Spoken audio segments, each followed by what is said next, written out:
ausência ou a irregularidade na documentação de terras e imóveis é um dos maiores desafios no Brasil. Segundo dados do Ministério de Desenvolvimento Regional, cerca de 30 milhões de imóveis no país não possuem escritura ou documento que comprove sua titularidade. No estado do Rio, mais de 60% estão na irregularidade. No Rio em Foco, que começa agora, vamos mergulhar nesse assunto para entender qual o melhor caminho para a implementação de políticas voltadas à formalização dessas propriedades. Vem com a gente.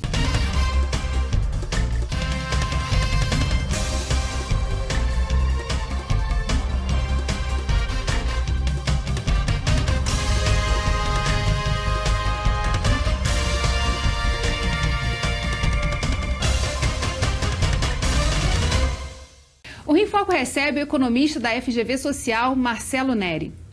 Criada em 2017, a Lei Federal de Regularização Fundiária busca agilizar a formalização de propriedades, simplificar processos relacionados a registros de lajes, distribuição de títulos rurais, dentre outros aspectos. Ela também transfere aos municípios algumas responsabilidades. Marcelo, de que forma a moradia regularizada é um ativo econômico para o país? Quer dizer, em primeiro lugar, a moradia é o principal ativo das famílias, ativo físico, incluindo ativos financeiros, etc. Não só no Brasil, como em qualquer parte do mundo. Por exemplo, lá na Austrália, 65% da riqueza das pessoas é a moradia, nos Estados Unidos é 40%, na França 50%. Se pegar os dados de imposto de renda, no Brasil é 40%. É moradia, só que está um pouco desvalorizado, porque é por valor histórico.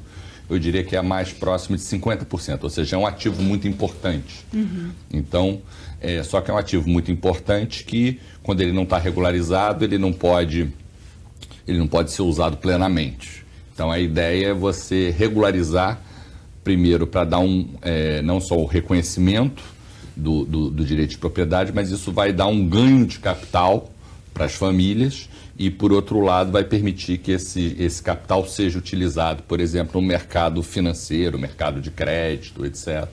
Traduzindo em números, quais são os grandes números da regularização fundiária no país e no Rio de Janeiro especificamente?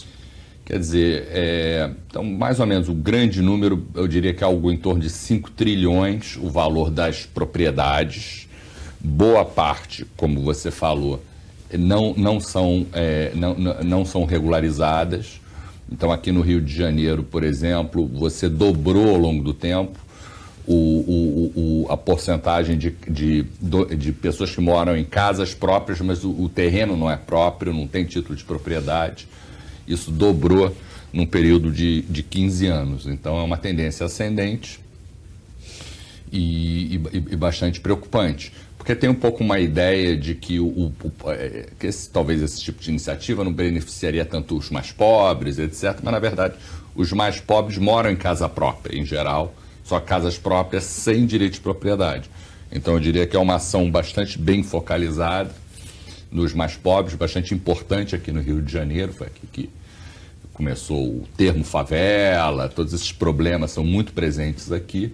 E é aqui onde eu acho que é uma iniciativa que pode ter impactos relativamente fortes. E é justamente nessas regiões de comunidades que esse crescimento no número de habitações também é mais relevante, né? Então a gente está falando de um impacto direto nisso. Agora, traduzindo nos papéis, assim, qual o papel do Estado do Rio de Janeiro, do governo do Estado, para trabalhar nesse tema? De alguma forma, quer dizer, tem um papel dos municípios, mas numa certa forma de fazer uma concertação para que o direito de propriedade seja reconhecido, porque isso, na verdade, é uma ação estrutural.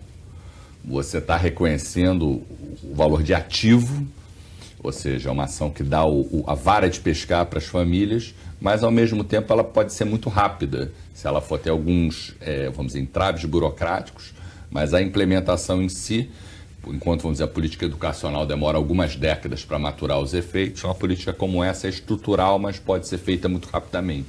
Agora, você falou de um ponto importante, quer dizer, existe uma sinergia dessa política fundiária com outras políticas, como a própria educacional, mas você tem também a questão da segurança pública, né, que foi um tema evidenciado pelo economista peruano Hernando de Souto no ano passado, num evento que teve no Globo.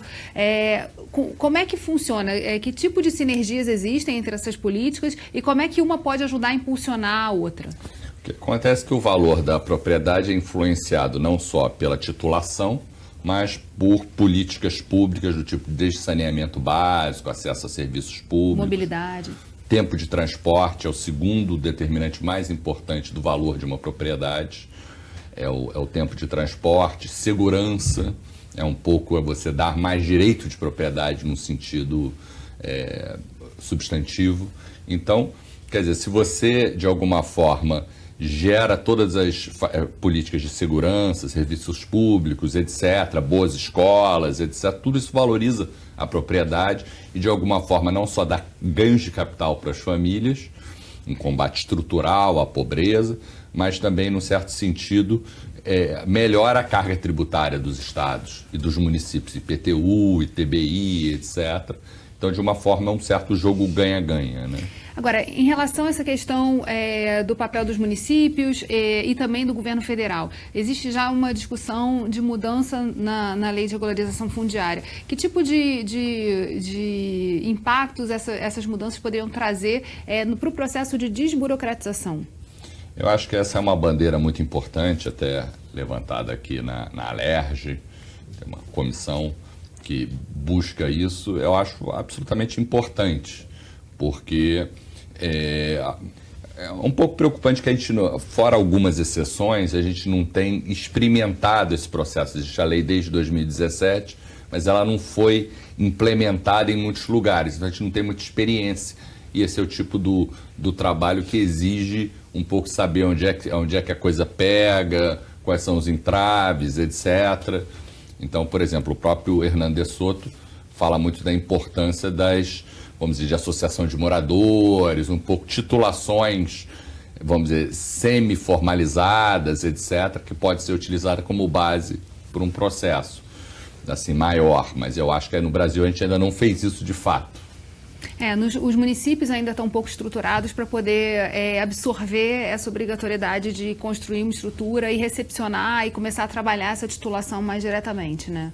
Exatamente. Você precisa ter um certo know-how, você precisa de certas pré-condições, por isso que a gente deveria implementar em algum lugar. E existia uma proposta de que isso fosse implementado inicialmente em Manguinhos, que é uma comunidade onde 70% dos...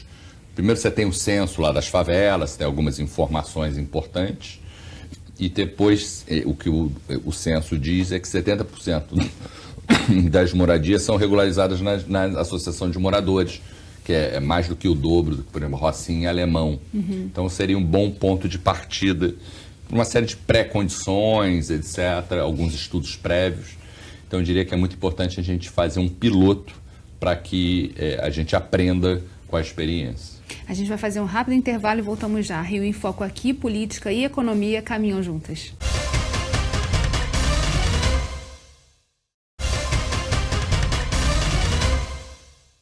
Voltamos com Marcelo Neri. Em julho de 2019, a Alerj realizou a primeira audiência pública da Frente Parlamentar de Desburocratização. Durante o encontro, um dos painéis apresentados foi sobre regularização fundiária e os impactos da simplificação para os pequenos negócios.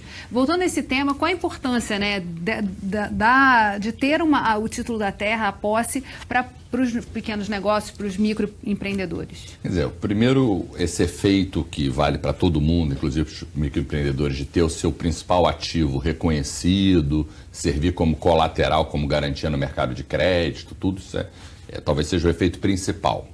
Além disso, o direito de propriedade que as pesquisas mostram tem um valor subjetivo nas pessoas, é um dos serviços mais básicos da cidadania, junto com a alimentação, é a moradia. Então, o que as pesquisas subjetivas mostram é que as pessoas que têm a casa própria, elas apresentam níveis de felicidade, reportam muito maiores. Então, é um direito e isso traz bem-estar para as pessoas.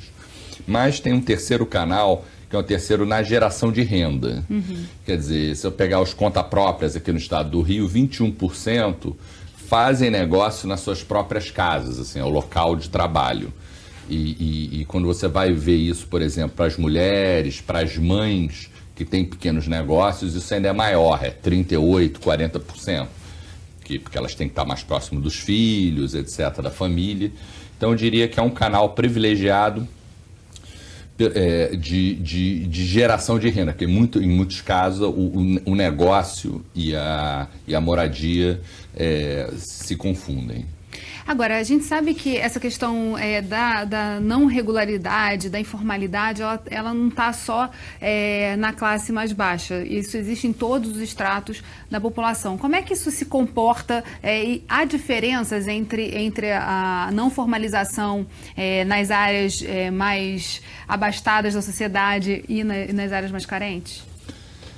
Há formas diferentes, assim, às vezes, vamos dizer, são formas, vamos dizer, uma irregularidade fundiária. Na alta renda, ela não tem as mesmas características do que nas comunidades, existem diferenças, mas acho que tem uma característica muito interessante ligada a esse ponto, que é o fato de, quer dizer, que domicílios menores, eles são relativamente mais valorizados. Por exemplo, se eu tiver moradia, vamos dizer, equivalente, um apartamento de 5 quartos, equivalente ao valor a 3 kitnets, essas 3 kitnets, elas valem mais em termos de aluguel. Então, dos raros casos em que o valor do ativo na mão dos pobres vale mais. Então, que é uma oportunidade rara, quer dizer, os pobres moram em moradias com muitas precariedades em geral, mas que uma política como essa pode, de alguma forma, instantaneamente aumentar o poder de mercado deles, ajudar os pequenos negócios, e esse efeito vai ser mais forte neles do que no caso de pessoas de renda mais alta. Então, por exemplo, se eu pegar um apartamento nos 25% mais ricos, a moradia, você precisa de 120 meses para recuperar o valor do imóvel em termos de aluguel. Numa moradia dos 25% mais pobres é 150 meses. Então ela vale mais, e eu acho que essa é uma característica interessante. Agora, em relação a essa questão da violência, né, que também é um tema muito importante, quer dizer, a gente já viu casos recentes no Rio das milícias dominando regiões e construindo imóveis que, enfim, não tem nem tem habite, etc. e tal. Como reverter isso? Quer dizer, porque aí também com clareza você vê que o domínio do território também gera a possibilidade de gerar risco para a população, né? Claro. Quer dizer, tem um pouco uma imagem reversa disso. Na época das UPPs, a gente fez uma pesquisa e mostrou que, quando elas estavam na ascendente, você teve não só um ganho de capital mais forte nas comunidades contempladas pela UPP, existem alguns outros estudos que apontam nessa direção. Agora, de uma maneira geral, a gente tem que... o processo de regulação fundiária ele não pode sinalizar, favorecer novas invasões, senão a gente vai diminuir, não aumentar o direito de propriedade das pessoas. E aqui no Rio de Janeiro você tem comunidades que são dominadas pelo tráfico, por milícias, mas o ponto é que talvez a regularização fundiária ela ajude o poder de barganha de uma pessoa nessas comunidades. É melhor estar nessa situação do que não ter nenhum direito de propriedade, mas há que se tomar cuidado para não sinalizar para invasões, e é preciso dar conta desses fenômenos de milícia, de traficantes, etc., onde a estratégia é uma estratégia de domínio territorial. Agora, dentro dessa questão da política, é muito claro que a burocracia ela também acaba sendo impeditivo para que essa regularização aconteça completamente, né? E aí as pessoas também aceitarem não terem todo o documento, mas porque elas querem ter pelo menos a posse daquele espaço durante enfim, por uma questão de pressa também, de querer ter a sua propriedade. Como reverter essa situação, né? Quer dizer, existe algum caminho? Porque passa também por uma educação, né, da população a respeito de não tolerar esse tipo de informalidade. Quando você, a partir de, acho que 2004, 2005, começou a ter alienação fiduciária, então as famílias podem oferecer como garantia a sua própria moradia, não precisa ser um segundo imóvel. Isso, de alguma forma, gerou um boom no mercado de crédito. É preciso a gente fazer uma escolha. Se você quer ter direito de propriedade, se quer ter o valor completo da sua moradia, ela tem que ser regular. Se ela não for regular, você vai perder uma parte do seu capital, ele vai estar morto na linguagem do De Soto. Então, o que a regularização fundiária faz ela faz com que o valor do capital floresça na mão dos pobres. Então, eu tive, há uns anos atrás, fazendo avaliações pelo Peru, avaliações de microcrédito, visitei algumas das experiências que nos anos 90 se fez regularização fundiária. A gente vê que houve um progresso incrível nessas áreas, porque, de fato, é uma política que você vai na base da distribuição e dá ativo, e o ativo mais importante para as famílias mais pobres. E aí a reversão fica mais difícil, né? E a reversão fica mais difícil, mas é um processo pedagógico. Por isso que eu acho que talvez a gente não tenha que tentar acertar na escala do problema. Eu acho que pilotos são muito importantes, porque existem questões, vamos dizer, de aprendizado, de burocracia, etc., como se fazer.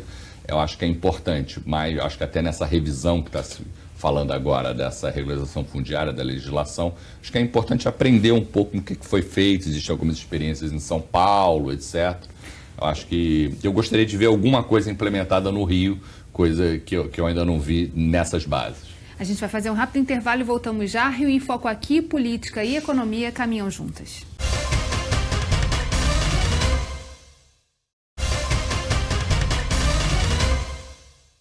Em relação a essas experiências de São Paulo ou em outros países, o que você já pôde acompanhar, e da importância de começar pequeno para poder escalar, o que a gente tem de aprendizado já acumulado, que você tenha visto, que pode servir como referência para esse primeiro passo? Tem uma experiência em Porto Rico, de um pouco de ativos comunitários, experiência de regulação fundiária, até eles vieram aqui, apresentaram um pouco, tem essa experiência no Peru que eu relatei, que é em alta escala, e o Peru hoje em dia é um país que cresce muito, segundo o Hernando de Soto, ele seja um pouco suspeito, mas ele fala que boa parte é devido a esse programa que ele capitaneou lá atrás.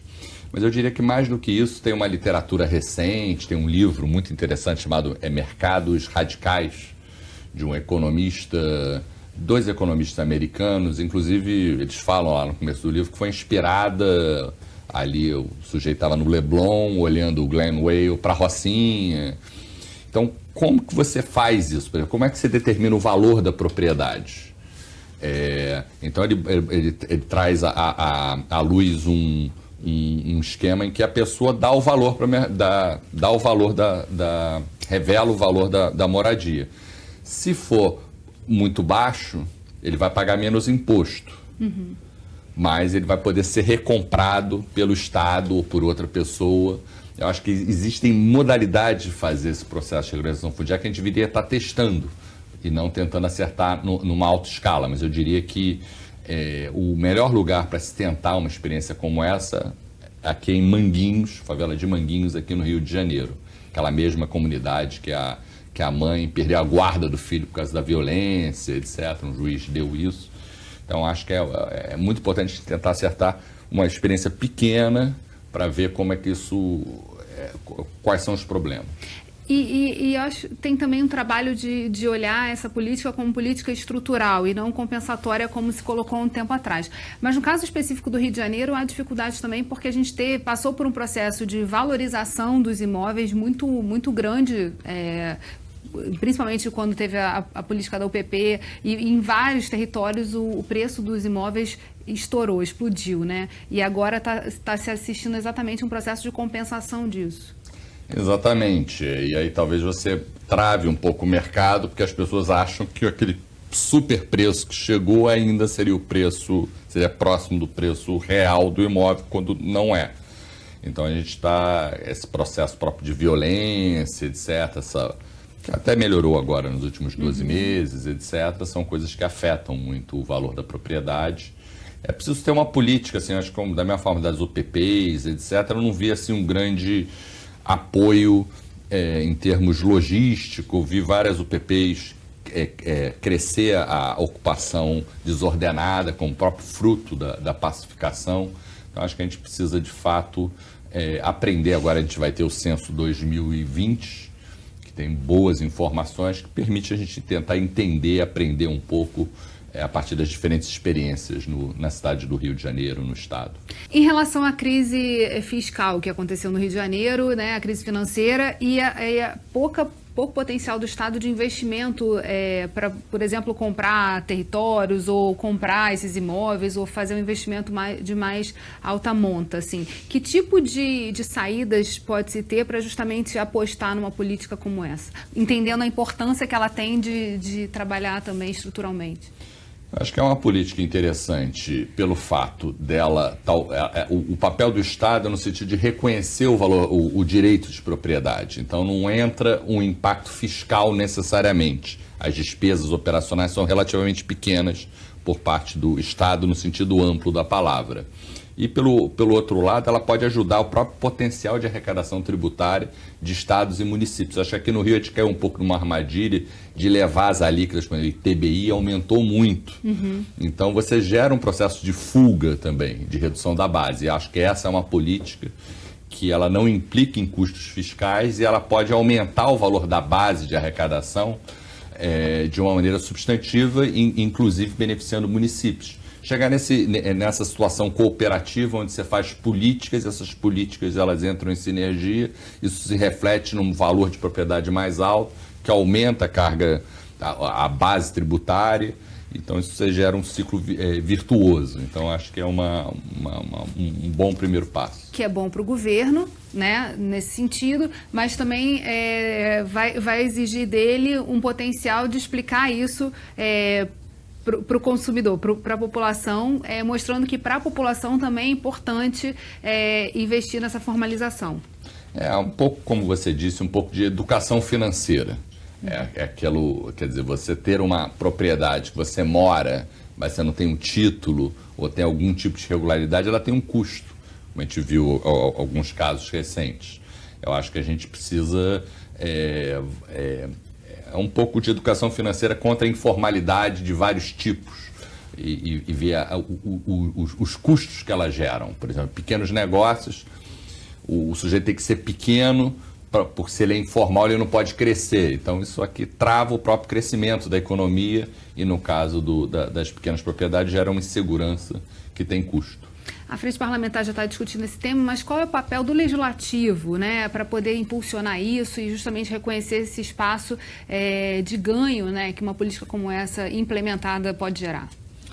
Eu acho que tem um papel fundamental, acho que a gente tem essa frente de desburocratização, acho que essa é uma das frentes, participei de um debate outro dia, ligado a essa frente que vai ser lançada. Eu acho que no Rio de Janeiro, como a gente tem muita informalidade, muita burocracia, tem um terreno fértil, excelentes oportunidades para o Legislativo propor soluções em vários campos, não só em regulação fundiária, mas pequenos negócios, porque vamos dizer, a vida do pequeno negociante ou do dono de imóvel aqui no Rio de Janeiro não é fácil. Em relação à contraindicação dessa política, na sua opinião, existe alguma contraindicação da política fundiária? Existe no sentido de você tem que inibir a sinalização de que novas invasões vão ter sucesso. Acho que a gente está num momento onde vários territórios estão sendo tomados por milícias, etc. É preciso, talvez, usar a regularização fundiária como uma forma de reforçar o direito de propriedade das pessoas que moram lá. Quer dizer, ela tem que vir junto com outras, sozinha ela não se sustenta. Tem relacionado à segurança, própria infraestrutura pública, iluminação, etc. Tudo é uma coisa que reforça a outra.